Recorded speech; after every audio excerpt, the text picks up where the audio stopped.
हाँ जी बच्चों, क्या हाल चाल? मस्त एकदम बढ़िया।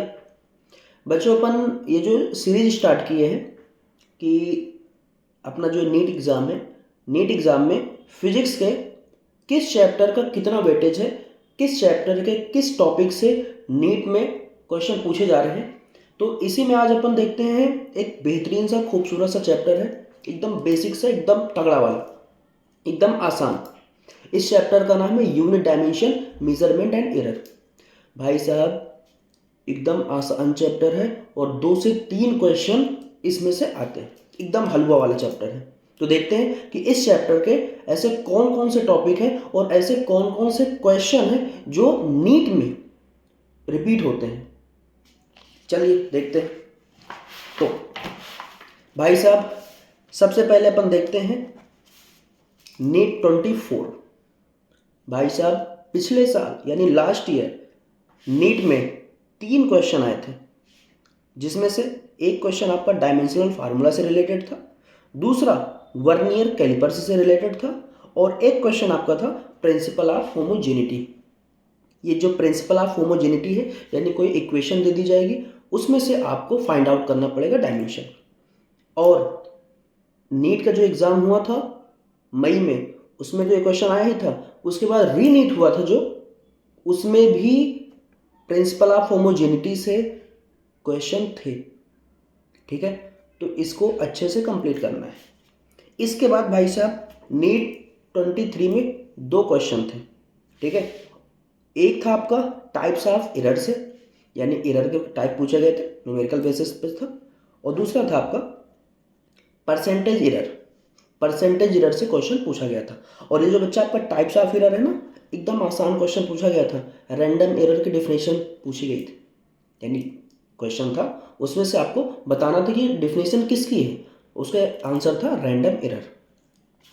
इसके बाद भाई साहब नीट 22 में इस चैप्टर से यानी डायमेंशन वाले चैप्टर से 3 क्वेश्चन आए थे, जिसमें से 2 क्वेश्चन आपके डायमेंशन से रिलेटेड थे।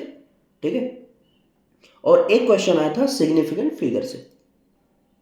इसके बाद नीट 21 में इसमें से यानी इस चैप्टर से 3 क्वेश्चन आए थे, जिसमें से 2 क्वेश्चन आपके थे डायमेंशन से रिलेटेड और एक क्वेश्चन था आपका स्क्रू गेज से रिलेटेड।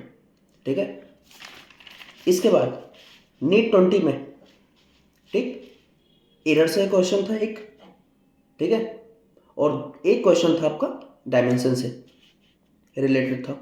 ठीक है, और नीट 20 में ही नीट 2020 में 2 बार एग्जाम हुआ था, एक बार वो कोविड के टाइम पे हुआ था, एक बार ऐसे हुआ था। ठीक है, तो एक जो ऐसे नॉर्मल एग्जाम हुआ था उसमें आपका नीट 2020 में 3 क्वेश्चन था, एक डायमेंशन से रिलेटेड था, एक स्क्रू गेज से और एक था आपका सिग्निफिकेंट फिगर से। तो भाई साहब इसमें जो बहुत ज़्यादा डायमेंशन पूछे जाने वाले हैं, एक है आपका कैपिटल जी। कैपिटल जी की डायमेंशन बहुत पूछी जाती है, बहुत, यानी यूनिवर्सल ग्रेविटेशनल कांस्टेंट, इसकी डायमेंशन बहुत पूछी जाती है। और लास्ट ईयर एक क्वेश्चन आया था, लास्ट ईयर जो क्वेश्चन था आपका वो था आपका सॉलिड एंगल से रिलेटेड, सॉलिड एंगल और स्ट्रेन, इसकी डायमेंशन आपकी पूछी गई थी कि ये डायमेंशन इसकी होती है या नहीं होती। इस टाइप के क्वेश्चन आए थे एग्जाम में। इसके साथ साथ स्ट्रेस है, एंगल है, सॉलिड एंगल है, स्ट्रेन है, इन सभी की डायमेंशन अक्सर रिपीट होती है। ठीक, रेडबर्ग कांस्टेंट है, इसकी तो जेई मेंस और जेई एडवांस तक में पूछी गई है डायमेंशन। इसके साथ साथ आपका ओम्स लॉ है, ओम्स लॉ से रिलेटेड क्वेश्चन बनता है आपका रेजिस्टेंस, इसकी डायमेंशन कई बार एग्जाम में आई है। ठीक, और जो कांस्टेंट हमारे पास है जैसे परमिटिविटी ऑफ फ्री स्पेस है, परमेबिलिटी ऑफ फ्री स्पेस है, इन सब की डायमेंशन कई बार एग्जाम में पूछी गई है। तो इन सभी टॉपिक्स को आपको अच्छे से कंप्लीट करना है। ठीक है, अब और एक बात, ये जो अपने पास एनसीईआरटी है ना बच्चों, एनसीईआरटी में जितने भी सॉल्व एग्जाम्पल हैं, जितने भी, जैसे ये आपका एंगल है और सॉलिड एंगल है, पेज नंबर आपका 2 पे, फर्स्ट एनसीईआरटी पेज नंबर 2 पूरा एकदम कंप्लीट कर लेना है। इसके साथ साथ पेज नंबर 3 पे एक टेबल बनी है, इस टेबल को आपको अच्छे से कंप्लीट करना है। ठीक, सिग्निफिकेंट फिगर, इसको अच्छे से तैयार करना ही करना है, इससे क्वेश्चन आते ही आते हैं। और पूरे फिजिक्स में जितने भी डायमेंशन और यूनिट वाले पार्ट हैं पूरी फिजिक्स में, उन सभी को अच्छे से कंप्लीट करना है। वहाँ से क्वेश्चन आएगा ही आएगा। 2 क्वेश्चन आपके डायमेंशन से रिलेटेड रहेंगे ही रहेंगे, ठीक है, और एक क्वेश्चन आपका एरर से मिल जाएगा। तो इस चैप्टर से आपको 3 क्वेश्चन देखने को मिलेंगे। आसान सा चैप्टर है, ज़्यादा तुमको प्रॉब्लम नहीं आएगी और अच्छे से कंप्लीट भी हो जाएगा, ठीक। तो यानी आज की इस वीडियो से अपने पास 12 नंबर सिक्योर हो रहे हैं, ठीक है।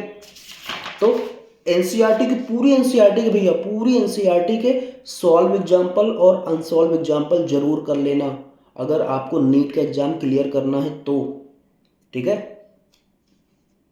तो अब ये बताओ बच्चा कि आपको अगला किस चैप्टर का एनालिसिस चाहिए, ठीक है, कमेंट बॉक्स में जरूर बताना और भाई का फुल सपोर्ट करो, ठीक। और बहुत जल्द अपन नीट और जेई 26 के लिए भी बैच स्टार्ट कर रहे हैं। पूरी क्लासेज होंगी, पूरी फिजिक्स अपन कंप्लीट करेंगे अपने ही चैनल पे, ठीक है। बेस्ट ऑफ लक बच्चा।